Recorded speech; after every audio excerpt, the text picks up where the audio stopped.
नमस्कार. आज आपल्यासोबत लक्ष्मण बुमरे हे परभणी येथील पेशंट आलेले आहेत. हे आपल्याकडे डाव्या पायाचं जे रक्तवाहिन्यांचे ब्लॉकेज झाले होते त्याच्या ट्रीटमेंटसाठी आले होते. त्यांच्या डाव्या पायातील रक्तवाहिन्यामध्ये रक्ताचे क्लॉट तयार झालेले होते.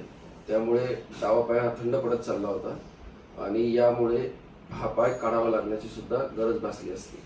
परंतु वेळीच त्या पायाची आपण ट्रीटमेंट केली आणि त्यांचा हा जो डावा पाय आहे आता पूर्णपणे बरा झालेला आहे. त्यांना असाच त्रास उजव्या पायाला 3-4 वर्ष अगोदर झाला होता, परंतु त्याची वेळीच ट्रीटमेंट न झाल्यामुळे त्यांना तो पाय काढावा लागला होता. परंतु आता यावेळेस हे वेळीच आपल्याकडे आले आणि त्यांनी जी पायाची ट्रीटमेंट आहे ती करून घेतली. त्याच्यामध्ये आपण अँजिओग्राफी करतो, त्यानंतर ते क्लॉट विरघळण्यासाठी औषधं असतात, इंट्राआर्टेरियल थ्रोम्बोलायसिस ट्रीटमेंट असते, ती आपण यांच्यामध्ये केली. तर त्यांच्या पायातली क्लॉट त्याच्यामुळे ते रिझॉल्व्ह झाले आणि हा पाय त्यांचा काढण्यापासून वाचला.